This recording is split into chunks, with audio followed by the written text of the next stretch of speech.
Hi guys, I'm trying something a little different today. Today I want to talk a little bit about gear, and I'd like to hear your thoughts on this as well. Today I'm going to be talking about riding boots or riding shoes versus work boots for riding a motorcycle. Alright, so here I have my Timberland boots. I've had these for about almost 5 years now, and I use these. These are the shoes that I wear 90% of the time, not just on while riding, walking too. So I've worn through these actually. I am really happy with how comfortable these boots are and how well they've done with the waterproofing. So you can see here that the leather goes all the way up. It's a single piece of leather going all the way behind even these eyelets. So all the way up to here is completely waterproof. I've ridden through some really crazy storms in these and my feet have been dry. Only when I haven't had my riding rain pants tightened properly up here, the water has come in from the top. But other than that, it's great. Okay, so as far as waterproofing go, the Timberland boots are excellent. One thing though, when riding with work boots, that you'll find is you see the bottom down here is quite knobby, and these will catch on your pegs depending, especially on how you your riding style. Some boots are a bit more knobby or have bigger treads down here. Mine have worn down significantly. You can tell they're almost completely gone, but the brand newer ones in the higher grade of Timberland especially have an even thicker sole down here, which will catch on the pegs and make it difficult for you if you're moving yourself around on the pegs a fair bit, and if you're an aggressive rider, or depending on your riding style and also the kind of bike you have. If you're on a cruiser bike, it might be totally fine. But if you're on a street bike and if you're moving around on the pegs a lot, shifting and all that, it will catch a bit. So that's one thing that I found that was not so good about work boots or Timberland boots. You can see also here on the top of my shifting foot boot, I've been wearing a bit of that top down. That actually almost completely happened on the bike that I was learning on at the school, which had a really sticky clutch and was really bad. My clutch shifter has no problem. It's really smooth and it's covered. It's got a rubber cover on it, so there's no problem with that. And these are my riding boots. I just got these. These are also waterproof and about the same price. You can tell that they've got some nice rubber here for the shifter, and some good hard protection here on the side for if you happen to slide a bit or if you happen to grind pegs or whatnot. The big difference, okay, there's two main differences between the Timberland boot and the riding boot. Okay, and here's the thing, all right, if you crash or if you happen to go down our low side, what often happens is your foot gets caught under the bike, and imagine this happening to your toe. All right, would you be okay with that happening to your toe? Or sometimes this happens, right? And you see how much that twists there? These boots are really soft, and that's why they're so comfortable. All right, now let's take a look at these. I'm giving the exact same amount of force here, but it's hardly twisting at all. All right, let's take a look at that last. And I'm trying to bend the toe in like I did the Timberlands. Not happening. Let's try again with the Timberlands. Squish. All right. So these are much more comfortable for walking for sure.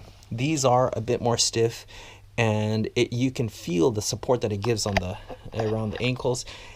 They're not as soft and as comfortable as these, especially for walking and things like that, but you do feel that extra security and that support around the ankles, and you know that your foot's not going to twist and if you happen to go down or if your foot happens to get caught under the bike. So that's number one, the number one main difference between regular work boots and riding boots. Now there are some work boots with a steel toe or reinforced toe, and I'm not speaking from experience here. I have all my toes, but I have heard that some people have lost their toes. Their toes have been severed because of that toe cap, if you happen to have an accident that goes like this, that steel cap could sever your toes. So that's something that you may want to avoid. Again, I'm not speaking from experience here. I'm just voicing some concerns that people have put up on forums and things like that.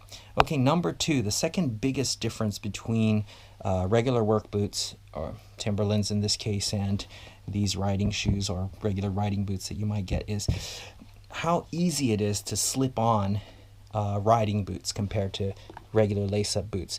Now, if you're going to wear lace-up boots, if you're going to wear boots and you want it to protect your ankle, it's a good idea to lace them all the way up and make sure that it's on there properly. And that will give you the maximum support around the ankles and things like that. And you'll also want to make sure to tuck away the laces as much as possible so that they don't get caught on anything if you happen to go down on any parts of the bike.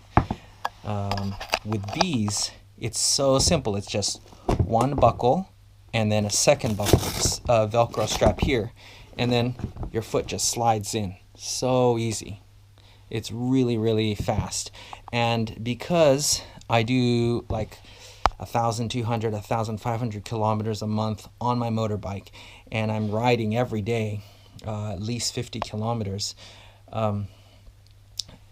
lacing these up on and off every time I go into the office and go in for work, you know, it makes a big difference when I can just strap my boots on, strap them off, and be in and out really quick like this. I am going to keep my Timberlands, even though they are quite worn. These are great, and I will sometimes ride with these as well when I'm, you know, I'm not going to be riding very far, and I want to have that comfort and this style or whatever when I get off the bike. I'm going to be doing more walking at my location or whatnot. But if I am going to be riding for any longer distance, I am going to be wearing these. Okay, and I am going to be wearing them every day when I go to work, because most of the time I'm just going to be riding. I walk like 5 meters to my bike when I get out the door, and I will walk a couple meters when I get off almost every day. So basically what I want my boots to do is to protect me while I'm on the bike, while I'm riding. And yeah, and these do a great job at that. I've ridden with these a couple times. I'm still kind of getting used to the feel of it. Immediately I can tell that there's a lot more support going on in the ankles, and they are really easy to get in and out of compared to the work boots. These shifters do a great job, and the toes are pretty hard. These aren't capped, but there's obviously a lot of they're stiff and pretty strong. Like this, watch, I could put my finger in and it's very soft. Now these are old boots, so they have really softened up over time, but these are hard, fairly hard, and they will protect me a whole lot more. It also, like, if you happen to have a pretty heavy shifter pedal, these will do a good job in sparing your toes and making it easy on them and stuff like that. Again, like these, look at these soles here too also. There is a tread and there is some grip, but relatively it's a lot more smooth, and it's a lot easier to move around on the pegs. I found that for sure already when you're on the pegs and then you're moving up to change gears and whatnot, or if you're getting on and off the brake and things like that. These are much smoother and easier to do that without catching. These kind of knobbier treads or soles on the bottom will catch a bit more. Anyways, those are the main differences, the main two differences, the amount of protection and support you get with riding boots over work boots or regular work boots or Timberland boots, and also how easy it is to get in and out of riding boots. Now, the one thing that has prevented me or kept me from buying riding boots sooner was the styling. I never really liked the styling. I thought they were quite they looked like Darth Vader-ish or like a spaceman. I don't know. I preferred the styling of the Timberland boot and just more normal shoes. But if you're gonna be riding as much as I ride, 1,000 to 200, 1,500 kilometers a month or more, I think it's a good idea. With that much time on the bike, it's a good idea to get the gear, the proper gear, and all of that. So anyways, guys, that's a quick look at riding boots versus work boots or Timberland boots, and my thoughts and observations on that. If you have any thoughts on riding gear and all of that, leave a comment, let me know.